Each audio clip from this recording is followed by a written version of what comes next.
तो चलिए आज बात करते हैं कि कैसे कोई भी सिर्फ 100 रुपए से शेयर बाजार में अपनी इन्वेस्टमेंट की शुरुआत कर सकता है। तो बातचीत की शुरुआत एक सवाल से करते हैं। क्या अक्सर ऐसा माना जाता है कि स्टॉक मार्केट में पैसा लगाने के लिए ना बहुत अमीर होना जरूरी है? यही वो एक सोच है, एक बहुत बड़ी गलतफहमी, जिसने शायद हमारी पूरी एक पीढ़ी को ही निवेश करने से दूर रखा। ये जो धारणा थी ना कि लाखों रुपए के बिना बाजार में उतरना तो नामुमकिन है, अब ये बात पुरानी हो चुकी है।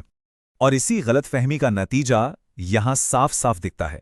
देखिए, भारत में सिर्फ 3.4% लोग ही शेयर बाजार में निवेश करते हैं। अब इसकी तुलना अगर हम चीन से करें तो वहां यह आंकड़ा 15% है और अमेरिका में तो 55% से भी ज्यादा। मतलब ये अंतर बहुत बड़ा है। लेकिन अब जो हकीकत है वो इस पूरे खेल को बदल सकती है। आज की नई सच्चाई ये है कि कोई भी सिर्फ और सिर्फ 100 रुपए से निवेश शुरू कर सकता है।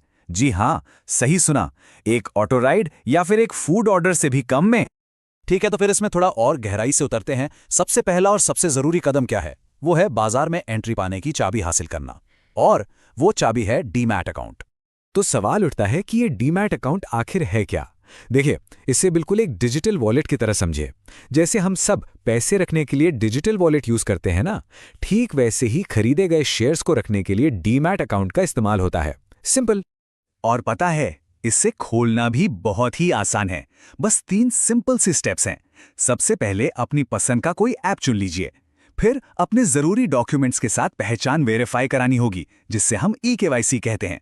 और बस आखिर में अपना बैंक अकाउंट इससे लिंक कर दीजिए। एंड दैट्स इट, निवेश के लिए सब तैयार है। तो अब जब बाजार की चाबी हाथ में आ गई, तो अगला सवाल यह है कि भाई इन पहले 100 रुपयों को आखिर लगाया कहां जाए?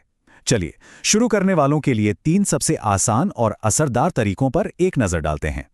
सबसे पहला और शायद सबसे पॉपुलर तरीका है म्यूचुअल फंड एसआईपी। एसआईपी यानी कि सिस्टमैटिक इन्वेस्टमेंट प्लान। ये आप कह सकते हैं कि निवेश करने का एक बहुत ही अनुशासित, एक डिसिप्लिन्ड तरीका है।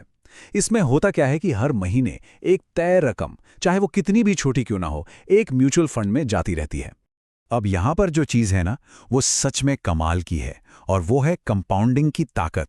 जरा सोचिए, अगर हर दिन सिर्फ 100 रुपए, मतलब महीने के 3000 रुपए एक एसआईपी में लगाए जाएं, तो 12% के औसत रिटर्न पर पता है क्या होगा? 25 सालों में 9 लाख का निवेश करीब करीब 1 करोड़ रुपए बन सकता है। यही है लगातार और लंबे समय तक निवेश करते रहने का जादू। अच्छा, अब आते हैं दूसरे तरीके पर। देखते हैं ये कैसे काम करता है। इसमें सीधे सीधे भारतीय कंपनियों के शेयर खरीदे जा सकते हैं। और सबसे अच्छी बात क्या है कि कई बढ़िया कंपनियों के शेयर 100 रुपए से भी कम में मिल जाते हैं। उदाहरण के लिए एनएचपीसी है, आईडीएफसी फर्स्ट बैंक है, या सुजलॉन एनर्जी जैसी कंपनियां हैं। मतलब 100 रुपए से भी कम में इन कंपनियों के पूरे पूरे शेयर के मालिक बना जा सकता है। लेकिन यहां पर एक बहुत जरूरी चेतावनी भी है। देखिए, कम कीमत का मतलब हमेशा ये नहीं होता कि वो चीज अच्छी ही हो। पेनी स्टॉक्स जो बहुत ही सस्ते होते हैं, वो अक्सर किसी ना किसी वजह से ही सस्ते होते हैं, और उनमें जोखिम, मतलब रिस्क, बहुत ज्यादा हो सकता है।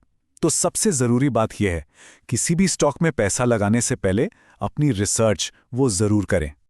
और अब तीसरा तरीका, जो शायद सबसे दिलचस्प है, वो है फ्रैक्शनल शेयर्स। इसका मतलब क्या हुआ? इसका मतलब ये कि किसी कंपनी का पूरा एक महंगा शेयर खरीदने की कोई जरूरत नहीं है। उस शेयर का एक छोटा सा हिस्सा, एक टुकड़ा भी खरीदा जा सकता है। बिल्कुल वैसे ही जैसे पूरे पिज्जा की जगह उसकी बस एक स्लाइस खरीद ली जाए। यह स्लाइड इस बात को बहुत ही शानदार तरीके से दिखाती है। देखिए, एप्पल का एक शेयर हजारों का हो सकता है, लेकिन फ्रैक्शनल इन्वेस्टिंग की मदद से सिर्फ 100 रुपए में भी एप्पल जैसी कंपनी में हिस्सेदारी खरीदी जा सकती है। सोचिए, यह तरीका दुनिया की बड़ी से बड़ी कंपनियों में निवेश करने का दरवाजा खोल देता है। तो अब जब यह पता चल गया है कि निवेश कैसे करना है, तो यह समझना भी तो जरूरी है कि इसे सही तरीके से कैसे किया जाए। अगर लंबी अवधि में सफलता चाहिए, तो ये 3 सुनहरे नियम हमेशा याद रखने चाहिए। पहला नियम, धीरे धीरे शुरू करें और लगातार बने रहें। याद रखिए, ये एक मैराथन है, कोई 100 मीटर की दौड़ नहीं। दूसरा नियम, अपने इन्वेस्टमेंट्स को अलग अलग जगहों पर बांटें, जिसे हम कहते हैं डाइवर्सिफिकेशन।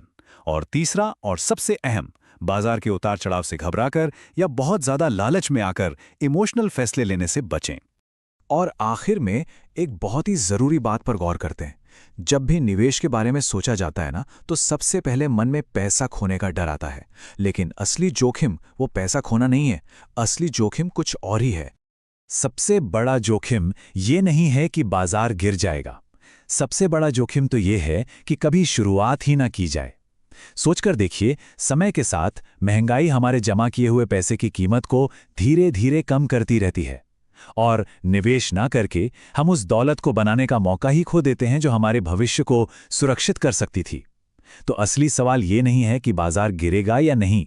असली सवाल तो ये है कि क्या वो पहला कदम उठाया जाएगा।